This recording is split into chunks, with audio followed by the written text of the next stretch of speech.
야곱의 유언이라는 말씀을 가지고 이 시간 여러분들과 은혜를 나누고자 합니다. 자, 오늘 본문인 창세기 49장은요, 야곱이 죽기 전에 아들들을 불러 모아 그들이 당할 후일의 일들을 대해 말하는 것으로 시작합니다. 우리 1절, 2절을 다 같이 읽겠습니다. 야곱이 그 아들들을 불러 이르되 너희는 모이라. 너희가 후일에 당할 일을 내가 너희에게 이르리라. 너희는 모여 들으라. 야곱의 아들들아, 너희 아버지 이스라엘에게 들을지어다. 아멘. 자, 그런데 28절에 보면요, 야곱은요 장차 이스라엘의 12지파의 조상이 될 아들들을 각기 분량대로 축복한 것으로 말합니다. 즉 12아들에 대한 야곱의 축복이라는 것이죠. 우리 28절도 볼까요? 28절입니다. 우리 다 같이 읽겠습니다. 이들이 이스라엘의 12지파라. 이와 같이 그들의 아버지가 그들에게 말하고 그들에게 축복하였으니 곧 그들 각 사람의 분량대로 축복하였더라. 아멘. 하지만 우리가 본문을 살펴보면 르우벤, 시몬, 레위가 받은 축복을 보면 축복이 아니라 저주에 더 가까운 것을 볼 수가 있습니다. 우리 7절을 볼까요? 다 같이 읽겠습니다. 그 노여움이 혹독하니 저주를 받을 것이요 분기가 맹렬하니 저주를 받을 것이라. 내가 그들을 야곱 중에서 나누며 이스라엘 중에서 흩으리로다. 아멘.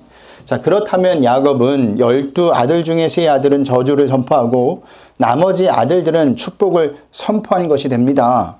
하지만 앞에서도 말씀드렸듯이 오늘 본문인 49장은요 12아들 모두를 야곱이 축복한 내용입니다.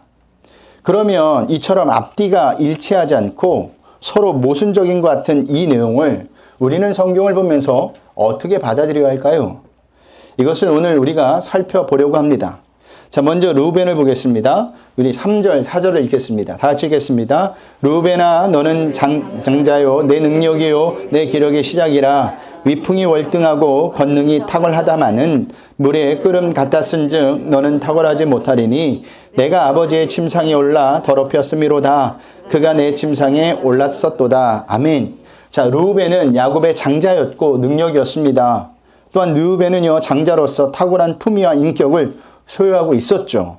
그 표현이 어떤 표현이냐면 위풍이 월등하고 권능이 탁월하다라는 표현입니다. 하지만 또 다른 면도 있었는데 그 면은요 충동적이고 언행이 신중하지 못하고 음탕했다라는 표현입니다. 그 표현이 물에 끓음 갖다 쓴즉이라는 말이에요. 자, 이런 면 때문에 르우벤은요 아버지 아내 라헬의 여종이며 자기 동생들을 낳아준 비라를 겁탈하게 됩니다. 르우벤의 이러한 범죄는요 단순히 아버지에 대한 모독과 배신의 행위에 그친 것이 아니라 하나님의 창조의 질서를 무너뜨리는 행위였다라는 겁니다. 그래서 레위기를 보면요 이런 자들은 반드시 죽이라고 하나님께서 명령하시고 계십니다. 한번 볼까요? 레위기 20장 11절 말씀입니다. 우리 다 같이 읽겠습니다. 누구든지 그의 아버지의 아내와 동침하는 자는 그의 아버지의 하체를 범하였은즉 둘 다 반드시 죽일지니 그들의 피가 자기들에게로 돌아가니라. 아멘. 결국 르우벤은요 이 일 때문에 이 일로 인해서 장자의 명분을 상실하게 됩니다. 살아있지만 죽은 자와 마찬가지로 되어버린 것이죠. 우리는요 어떤 범죄든 그 범죄가 범죄하는 당사자에게만 피해를 주는 것으로 착각하는 데 아니에요. 모든 범죄는요 하나님의 창조 질서를 무너뜨리고 하나님께 도전하는 행위라는 사실을 아셔야 합니다. 그렇기 때문에 인간의 모든 범죄는 하나님께 대한 범죄라는 사실을 아셔야 돼요. 그래서 다윗이 시편에서 이런 고백을 하게 된 겁니다. 시편 51편 4절을 볼까요? 우리 다 같이 읽겠습니다. 내가 주께만 범죄하여 주의 목전에 악을 행하여 싸우니. 아멘. 자, 뭐라고 고백하고 있습니까? 내가 주께만 범죄하여 주의 목전에 악을 행하였다라는 겁니다. 다윗이 이 고백을 한 것은요 밧세바와 동침한 후 그 남편도 죽인 후 완전히 죄를 덮어버렸습니다. 그런데 나단 선지자가 와서 그 죄를 들춰냈죠. 그때 제일 먼저 했던 고백이 이 고백이에요. 내가 밧세바에게 죄를 지었습니다. 우리아에게 죄를 지었습니다. 라는 죄의 고백이 먼저가 아니라 내가 주께만 범죄하였습니다. 내가 주의 목전에서 악을 행하였습니다. 라는 고백이었다라는 사실입니다. 무슨 말이냐면 우리가 죄를 짓는, 우리가 범죄하는 그 모든 것은 대상을 넘어서 먼저 하나님께 대한 범죄라는 사실을 다윗은 고백하고 있는 겁니다. 그렇기 때문에 우리는요 인생을 살면서 삶을 살면서 항상 살아계신 하나님이 계시다는 것을 인식하며 사셔야 돼요. 나와 멀리 저 하늘에 있는 분이 아니라 아주 가까이 늘 우리를 지켜보고 있는 분이라는 것을 분명히 아셔야 한다는 겁니다. 그래서 다윗이 주의 목전에 악을 행했다라는 겁니다. 주님이 보는 앞에서 내가 죄를 졌다라는 거예요. 이런 인식이 있을 때만 우리는 죄를 멀리할 수가 있습니다. 이런 인식이 있을 때만 우리는 죄를 물리칠 수가 있는 거예요. 여러분들에게 부탁드립니다. 항상 살아계신 하나님이 나와 함께 하심을 잊지 않는 삶을 사시길 부탁드리겠습니다. 자, 그 다음은 시몬과 레위입니다. 우리 5절에서부터 6절을 볼까요? 우리 한 목소리 읽겠습니다. 시몬과 레위는 형제요, 그의 칼은 폭력의 도구로다. 네오나 그들의 모의에 상관하지 말지어다. 내 영광이 그들의 집회에 참여하지 말지어다. 그들이 그들의 분노대로 사람을 죽이고 그들의 혈기대로 소의 발목 힘줄을 끊었음이로다. 아멘. 자, 야곱은요, 시몬과 레위에 대해서 그들의 칼은 뭐라고 이야기하고 있어요? 폭력의 도구라고 이야기하고 있죠. 자, 이 표현은요, 시몬과 레위가 디나를 겁탈한 히위 족속의 추장인 세겜과 히위 족속의 모든 남자를 죽인 일을 배경으로 하고 있습니다. 자, 창세기 33장, 34장을 보면 야곱이 가나안으로 돌아오는 도중에 형 에서를 만나게 되고 화해를 합니다. 그리고 형에게 어떤 약속을 하느냐? 내가 형을 따라가겠습니다. 형이 사는 세일로 내가 따라가겠습니다 라는 약속을 해요. 그런데 야곱은요, 형 에서에게 했던 약속을 지키지 않고 어디로 갑니까? 세겜으로 가서 거기서 장막을 치고 그 장막 친 그 땅을 사버립니다. 야곱이 그 장막 친 땅을 사버렸다는 것은 세겜에 아주 머무르겠다는 의미예요. 그때 야곱의 딸 디나가 그 땅 여자들을 구경하러 나갔다가 어떻게 됐죠? 세겜의 추장 하몰의 아들 세겜에게 겁탈을 당하게 됩니다. 그런데 이 세겜이 디나를 너무 좋아했기 때문에 아버지 하몰에게 디나를 아내로 얻게 달라고 요청을 하게 돼요. 이에 아버지 하몰은요, 야곱을 찾아가 디나를 세겜의 아내로 달라고 합니다. 그러자 야곱의 아들들은요, 할례를 받지 아니한 사람에게 디나를 줄 수 없다고 하면서 만약 세겜 모든 남자가 할례를 받으면 디나를 주겠다고 제안을 합니다. 그 제안을 하몰과 세겜은 좋게 여기고 받아들이죠. 그리고 돌아가서 세겜의 모든 남자에게 할례를 행하게 합니다. 자, 시몬과 레위는요, 이때 틈을 타서 세겜의 모든 남자가 할례를 행한 지 3일째 되는 날에 칼을 들고 들어가서 세겜의 모든 남자를 죽여버려요. 이에 다른 형제들도 가담하여 세겜성에 가서 모든 재물과 자녀와 아내까지 노략해 옵니다. 아주 처절하게 아주 한 족속을 멸망시켜 버린 거예요. 그때 그 일로 보복을 다른 족속에게 당할까봐 야곱이 두려워 떨었고 그 일로 인해서 세겜을 떠나게 된 겁니다. 자, 그 일로 시몬과 레위는요, 아버지 야곱에게 지금 저주를 받는 거예요. 그 저주가 7절에 나옵니다. 우리 7절을 볼까요? 우리 한 목소리 읽겠습니다. 그 노염이 혹독하니 저주를 받을 것이요 분기가 맹렬하니 저주를 받을 것이라. 내가 그들을 야곱 중에서 나누며 이스라엘 중에서 흩으리로다. 아멘. 자, 시므온과 레위에게 예언된 저주가 무엇이냐? 야곱의 중에서 나누며 이스라엘 중에서 흩어진다라는 겁니다. 자, 이 예언된 저주대로 시므온과 레위는요, 나중에 보면 가나안 땅을 분배받지 못하고 나눠지고 흩어지게 되는 것을 볼 수가 있어요. 자, 시므온 지파가 어떻게 흩어지느냐? 민수기 1장을 보면요, 20세 이상과 50세 이하의 전쟁에 참여할 수 있는 이스라엘 백성의 수를 각 지파별로 하나님께서 계수하라고 명령을 하세요. 계수한 결과 시므온 지파는요, 몇 명이었느냐 하면 59,300명이었습니다. 그런데 이 명령은요, 민수기를 보면 한 번에 끝나는 것이 아니라 26장에 가서 다시 한번 합니다. 계수한 결과 시므온 지파는 그 수가 어떻게 되느냐 하면 22,200명으로 줄어버려요. 확 줄어드는 것을 볼 수가 있죠. 하지만 시므온의 흩어짐은 여기서 끝나지 않아요. 이스라엘 백성이 본격적으로 가나안 정복 전쟁에 들어갔을 때 시므온 지파만이 자신들에게 할당된 땅을 정복하지 못하게 됩니다. 그 일로 인해 여호수아 19장을 보면요, 시므온 지파는 유다 지파에 흡수되고 나중에 시므온 지파 존재 자체가 사라져 버린다는 사실입니다. 야곱의 예언한 저주대로 완전히 흩어진 거예요. 없어진 거라는 거 사실입니다. 그 다음은 레위 지파가 어떻게 흩어질까요? 여호수아 21장을 보면요, 유다 지파에 흡수되어 버린 시므온 지파와는 달리 레위 지파는요, 이스라엘 모든 지파 48개 성읍으로 나뉘어져 흩어지게 돼요. 마찬가지로 야곱이 예언하는 저주대로 완전히 흩어진 겁니다. 자, 여러분 이것을 보면서 무엇을 느끼십니까? 하나님의 심판은 반드시 이루어진다는 거예요. 하나님의 말씀은 반드시 이루어진다는 사실입니다. 하지만 많은 사람은요, 하나님의 축복의 약속은 믿으면서도 죄에 대한 하나님의 심판의 경고는 믿지 않으려는 경향이 있어요. 사랑의 하나님이신데 설마 심판하실까? 아니에요. 심판하지 않는다면 하나님의 공의가 무너지는 겁니다. 그렇기 때문에 하나님은요, 당신이 말씀하신 내용은 반드시 이루시는 겁니다. 그런데 여러분, 하나님의 축복의 약속이 확실하다면 죄에 대한 하나님의 심판의 약속도 확실하다는 것을 우리는 살면서 믿으셔야 돼요. 왜냐하면 하나님의 약속은 반드시 이루어지기 때문이에요.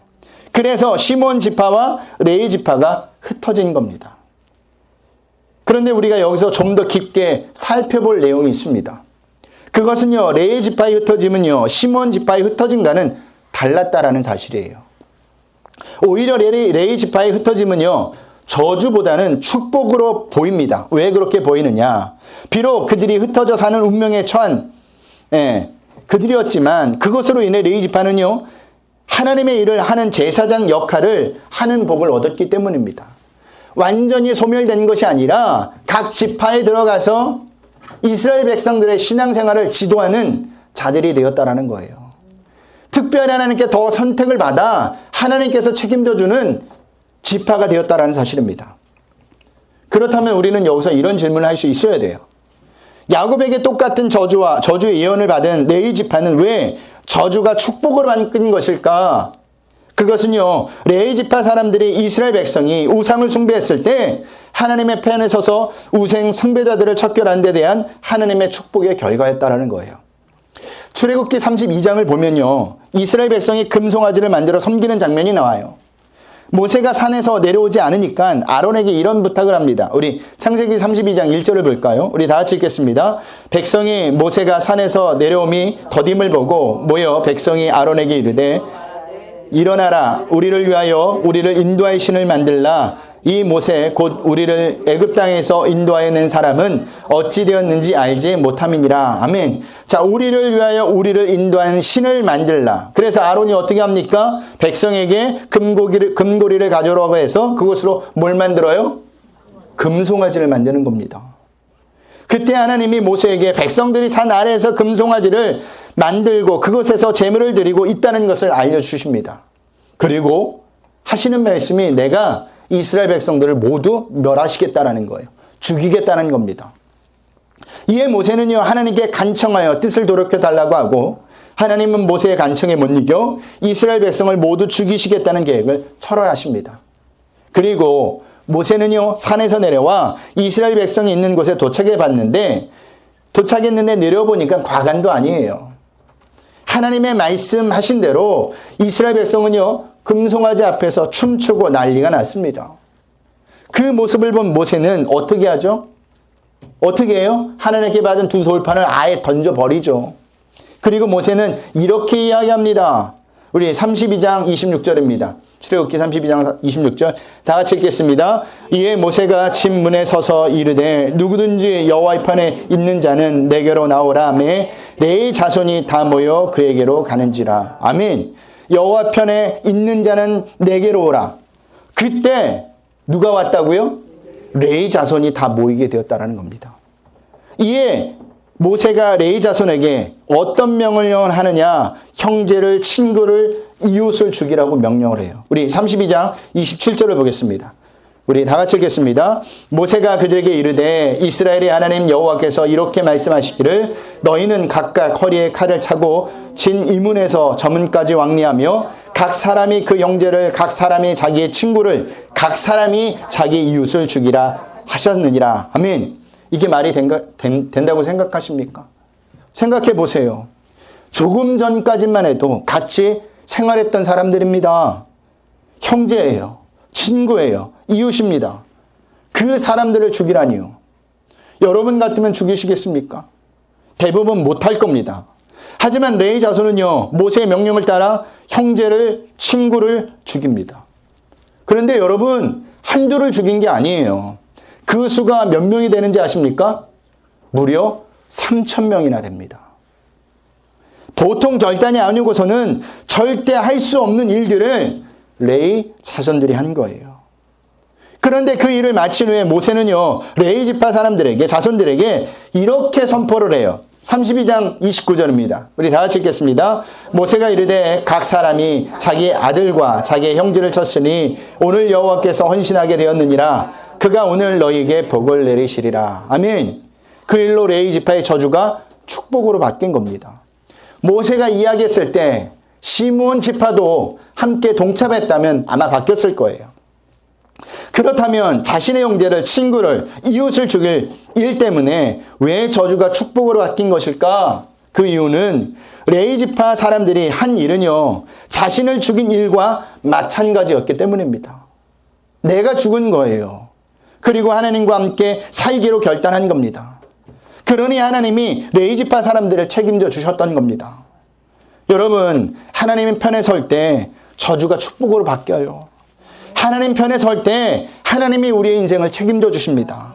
하나님 편에 설 때 그것이 우리에게 축복이 된다는 사실입니다. 그런데 우리가 다 그런 존재들입니다. 하나님 편에 섰기 때문에 죽을 수밖에 없던 저주에서 살아난 축복을 받은 자들이죠. 하나님께서 책임져 주는 축복된 사람이 되었습니다. 만약 우리가 하나님 편에 서지 않았다면 아직도 우리는요, 세상 사람들처럼 저 저주 속에서 살고 있을지 모릅니다. 그러므로 우리는요, 날마다 하나님 편에 서 있는 날을 점검하셔야 돼요. 왜냐하면 하나님 편에 서야 살고 하나님 편에 서야 우리 인생을 책임져 주시기 때문입니다. 우리 인생을 내 맘대로, 내 뜻대로 살아봤자 잘 사라집니까? 안 사라져요. 그래서 하나님께서 우리를 부르신 겁니다.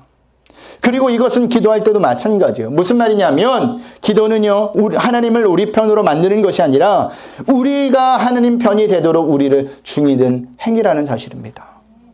기준은 우리가 아니에요. 누구예요? 하나님입니다.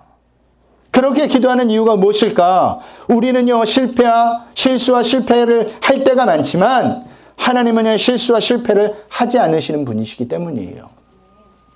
아브라함 링컨이 대통령이 당선되고 한 달 후인 1861년 4월 12일에 남북전쟁이 시작되었습니다.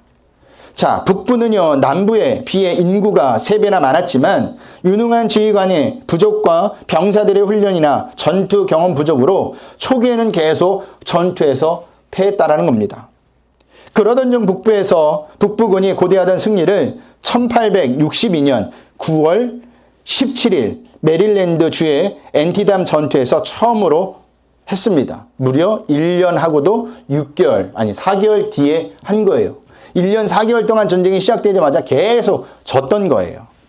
링컨은요, 기다렸던 승리의 소식을 접하자마자 그곳을 방문해 병사들과 일일이 악수를 나누며 병사들의 사기를 북돋워 주었습니다.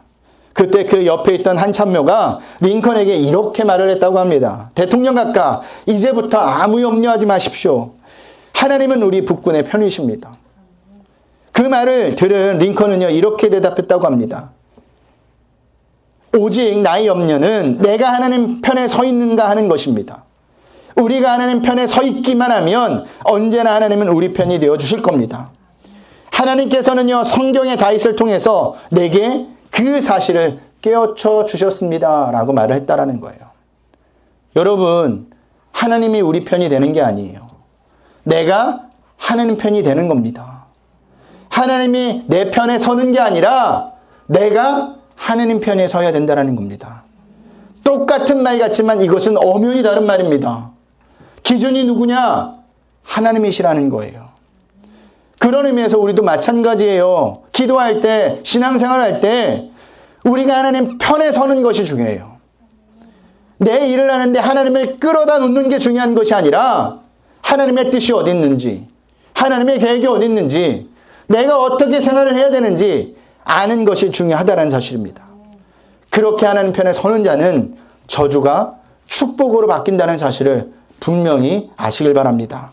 자, 그 다음은요, 축복을 받은 아들들입니다. 오늘은 유다만 살펴보겠습니다. 유다도 내용이 너무 많아서 잠깐만 살펴보겠습니다. 자, 우리 8절에서부터 12절을 보겠습니다. 다 같이 읽겠습니다. 유다야, 너는 내 형제의 찬송이 될지라. 내 손이 내 원수를 목을 잡을 것이요 내 아버지의 아들들이 내 앞에 절하리로다. 유다는 사자 새끼로다. 내 아들아, 너는 움킨 것을 찢고 올라갔도다. 그가 엎드리고 웅크림이 서자 같고 암사자 같으니 누가 그를 범할 수 있으랴. 규가 유다를 떠나지 아니하며 통치자의 지팡이가 그 발 사이에서 떠나지 아니하기를 실로가 오시기까지 이르리니 그에게 모든 백성이 복종하리로다. 그의 나귀를 포도나무에 매며 그의 암나귀 새끼를 아름다운 포도나무에 맬 것이며 또 그 옷을 포도주 빨며 그의 목장을 포도즙에 빨리로다. 그의 눈은 포도주로 인하여 붉겠고 그의 이는 우유로 말미암아 희리로다. 아멘. 자, 우리는요, 유다의 축복 속에서 장차 오실 예수님의 모습을 보게 됩니다. 자, 유다의 어떤 모습이 장차 오실 예수님의 모습이죠? 애굽에서 가져온 곡식이 다 떨어져 가족 모두가 굶어 죽게 되었는데 또 아버지 야곱이 베냐민을 데리고 애굽으로 가는 것을 허락하지 않자 유다는요, 자신의 생명을 베냐민의 담보로 내어놓고 허락을 얻어냅니다. 또한 요셉의 은잔 시험으로 베냐민이 평생 애굽의 노예가 될 위험에 처하게 되었을 때도 유다만이 자신이 베냐민을 대신하여 애굽의 종이 되겠다고 하죠. 이것이 예수님의 모습이었다는 겁니다. 내 목숨을 줌으로 해서 다른 사람을 살려내는 것. 예수님이 그런 삶을 사셨잖아요. 그런데 원래 유다는 그런 삶이 아니었죠. 여러분들도 잘 아시다시피. 유다는요, 원래 이기적이며 자기 중심적인 사람이었습니다. 아들들이 죽었을 때 그 책임을 누구한테 돌렸죠? 며느리 다말에게 돌렸습니다. 자신의 것은 무슨 일이 있어도 챙기는 그런 사람이었어요. 그런 유다가 며느리 다말 사건을 통해서 다른 사람을 위해 자기 목숨을 내어주는 사람이 된 겁니다. 그래서 야곱이 8절에 너는 내 형제의 찬송이 될지라 라고 한 거예요. 여러분, 유다가 이렇게 될 수 있었던 것은요, 하나님께서 몰아가심을 통해 유다를 형제의 찬송이 될 자로 만들어 주신 겁니다. 그런데 유다의 이 삶이 장차 오실 예수님의 삶을 예표하고 있는 거예요. 그래서 예수님이 누구의 후손으로 오시는 겁니까? 그렇죠. 유다 자손의 후손으로 오는 겁니다. 이뿐만이 아니에요. 야곱이 내 손에 내 원수의 목을 잡을 것이요 라는 예언을 하죠. 8절에. 이는 유다가 도망치는 그의 원수를 추격하게 될 것이라는 뜻입니다. 이 예언은 외적으로 역사적으로 보면 유다의 후손인 다윗과 솔로몬이 주변의 원수들을 물리치고 영토를 확장함으로써 성취가 돼요. 그런데 영적으로는요, 유다의 혈통을 타고 이 땅에 오신 예수님께서 원수 사단의 세력을 완전히 진멸하신다라는 내용입니다. 또 있습니다. 그것은요, 그 아비의 아들들이 내 앞에 절하리로다 라는 예언입니다. 이는 이스라엘 모든 지파가 유다 지파에게 복종하게 될 것이라는 뜻이에요. 이 예언은 역사적으로 보면 유다 지파 출신인 다윗이 왕으로 즉위하고 그 후손들이 왕위를 계시함으로써 성취가 되었습니다. 그런데 영적으로 보면 영적으로는요, 유다의 혈통을 받아 다윗의 자손으로 오신 예수님이 하늘과 땅의 모든 권세를 가지고 온 세상을 통치하신다라는 의미입니다. 9절, 10절, 11절, 12절 모두 다 기록된 것이 유다를 향한 야곱의 축복의 예언이 다 그대로 이루어지고 앞으로 성취될 것들입니다. 그런데 우리가 여기서 놓치지 말아야 될 것이 있어요. 그것은 무엇이냐? 유다의 후손으로 예수님이 오신다는 것은 유다가 오실 예수님의 삶을 살아냈기 때문이라는 것인데, 그가 그렇게 살아냈기 때문이 아니라 하나님께서 유다의 자손으로 예수님을 보내시려고 그렇게 유다를 만드셨다라는 사실이에요. 그렇기 때문에 유다에게는요, 자랑할 것이 없어요. 오직 뭐만 있을 뿐입니까? 하나님의 은혜만 있을 뿐이라는 사실입니다. 그래서 성경이 28절에서 그들 각 사람의 분량대로 축복하였더라라고 기록하고 있는 겁니다. 무슨 말이냐면 각 지파에 받을 축복은 이미 정해져 있고 야곱은 단지 그 축복을 선언한 것에 불과하다라는 말이에요. 여러분, 축복은 인간에게서 나는 것이 아니에요. 그것은 전적으로 하나님의 예정하심에 따라 하나님께서 당신이 원하는 자에게 원하시는 만큼 주시는 겁니다. 그렇기 때문에 우리를 향한 하나님의 뜻을 아는 것이 중요해요. 이 뜻을 모르면 우리의 삶에 대해서 우리는 만족하지 못합니다. 항상 불평, 불만만 있을 뿐이죠. 나는 왜 이렇게 살아야 합니까? 저 사람은 저렇게 사는데 항상 비교의식만 있습니다. 왜 그럴까요? 하나님의 뜻을 모르는 거기 때문입니다. 여러분, 우리는 하나님께 지으받은 피조물입니다. 우리는 하나님 앞에서 그 어떤 것도 내세울 것이 없는 자들이에요. 하나님이 가라고 하시면 가고 오라고 하시면 오는 자들입니다. 그럼에도 불구하고 우리는 이 자기 존재를 착각하기 때문에 늘 어떤 마음을 갖느냐, 하나님의 기준이 아닌 내가 기준으로 하나님께 따지는 삶을 산다라는 거예요. 아니에요. 하나님은요, 각 사람의 분량대로 우리의 삶을 이끌어 가십니다. 어떤 사람은 이 모양으로, 어떤 사람은 저 모양으로. 그 삶이 힘듦의 삶일 수도 있어요. 그 삶이 정말로 세상 사람들이 부러워하는 삶일 수도 있습니다. 근데 중요한 것은요, 많이 받은 사람은 많이 받은 만큼 하나님께서 물으세요. 적게 받은 사람은 적게 받은 만큼 물으신다라는 사실입니다. 나중에 하나님 앞에 갔을 때 누가 더 유리할까요?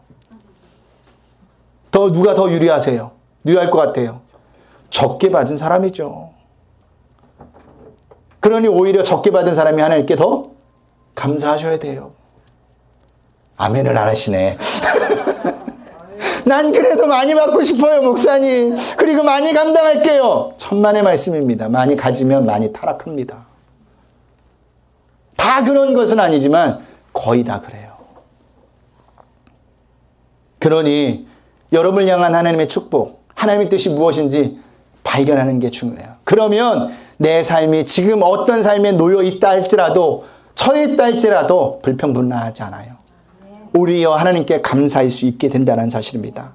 그리고 방황하지 않고 하나님이 원하시는 삶을 살아낼 수가 있습니다. 말씀을 마치겠습니다. 우리는 다 죄로 인해 죽을 수밖에 없었던 저주받은 자들이었습니다.